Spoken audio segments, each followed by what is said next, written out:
Good morning, everybody, and welcome to our set of notes on absolute value inequalities.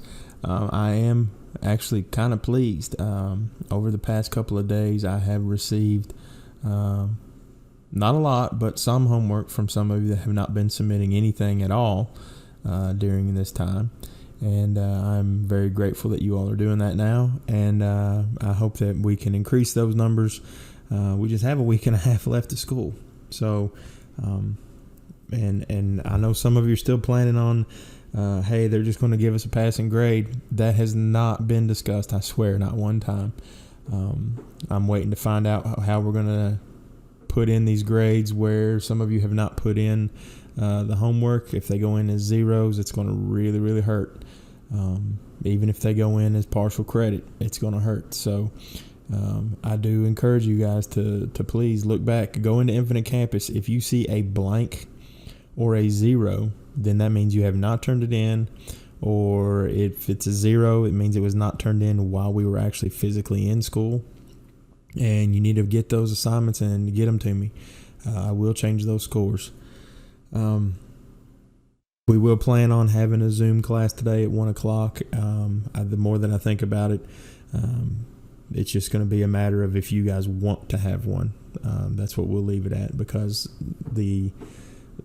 just 4 or 5 of you showing up each time I do this isn't really benefiting the class as a whole. So even if just one of you says, yeah, I want to have a Zoom class today, then I will do it. But if you guys just would rather wait and just send me questions on Remind or whatever, then that's fine too. So what we're looking at today are absolute value inequalities. And kind of like absolute value equations, we do have not absolute value equations, but absolute value. When we were looking at the inequalities yesterday, we would have 2 cases. We had the and the or. That would have been Monday. So this is kind of similar to that. We have the greater than or equal to greater than, and we have the less than or less than equal to cases. And if I were to graph the absolute value of x greater than or equal to 7, then what I would end up with is a solid circle at 7 and a solid one at -7. And my solutions go in opposite directions. And in interval notation, that would be -infinity to -7. And then from +7 to infinity. And we put the square brackets around it because that one used the strictly or greater than or equal to symbol. For the next example, however, where it's less than equal to, we would have +4, -4, and the solution set lies everywhere in between. And so that interval notation is from -4 to 4. And these are going to make sense as we go through and do some of the true examples on here. This just kind of gives you a starting point to see where we're going with this. So greater than equal to, our solutions go in opposite directions. Strictly less than equal to, our solutions will go towards one another. It'll be in between the 2 values we come up with. So let's just look at number 1. It's kind of the same steps that we did before when we were doing inequalities. But here we have absolute values. So we still set up the 2 cases like we were doing with the absolute value equations the other day. If the absolute value is by itself, then we can set everything up. And our first case will just be x plus 6 is greater than 7. And then what our next case will be is the x plus 6, flip the inequality, change the sign on the right. So it's x plus 6 is less than -7. And then we solve both of these just like we were doing the equations. I'm going to subtract 6 from both sides, and I get 1 here on the left. When I subtract 6 here, I get -13.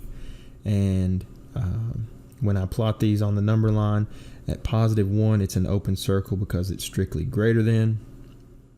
That inequality points to the right. At -13, it's an open circle because it's strictly less than, and that inequality points to the left. And then my interval notation would be -infinity, -13 with a parenthesis because there's no equality, And then our union is from 1 to positive infinity.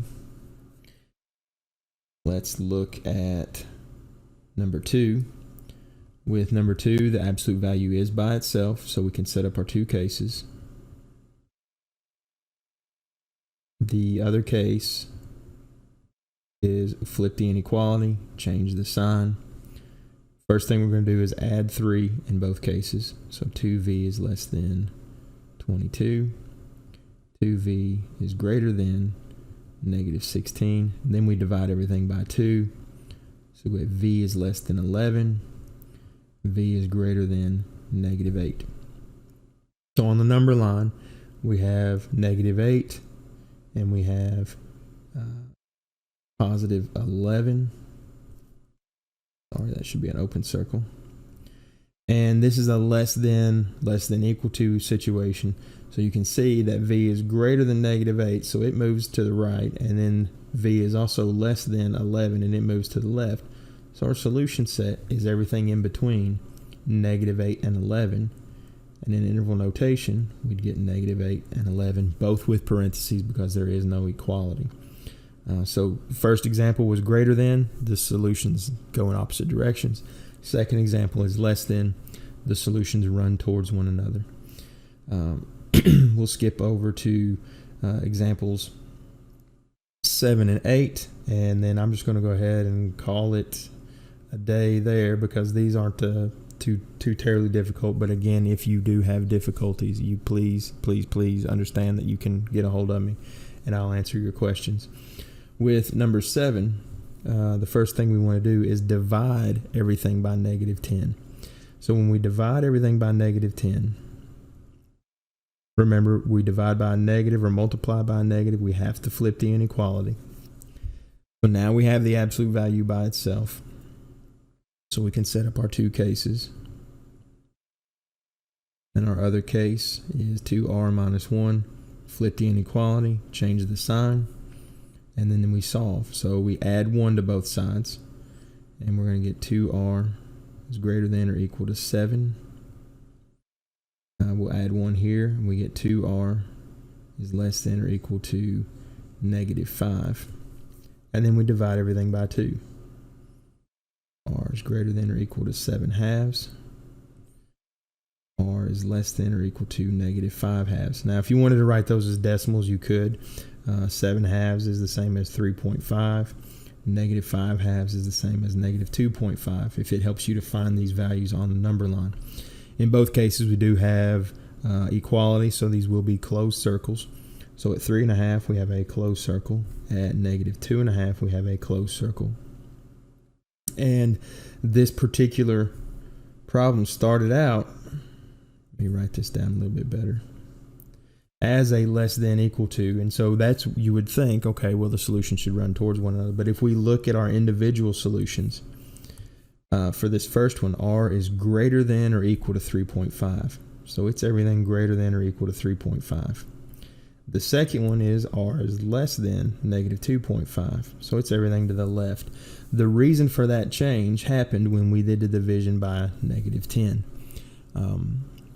You only look at the inequality symbol when the absolute value is by itself, and then that will let you know if the solutions are going to diverge or they're going to converge towards one another. With number 8, first step will be to add 5 to both sides. So now we have 9, absolute value of 3 minus k, greater than or equal to 72.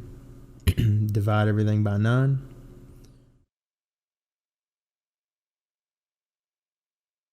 And then we can set up our two cases. 3 minus k less than or equal to 8. 3 minus k, flip the inequality. Sorry, I said less than. I meant greater than or equal to 8. Flip the inequality, becomes less than or equal to 8. And change the sign, making it negative 8. First step, subtract 3. So we get negative k less than or equal to 5. Greater than or equal to 5. Subtract 3 here, we get negative k less than or equal to negative 11. And then we divide everything by negative 1, so all of our inequalities are going to end up flipping.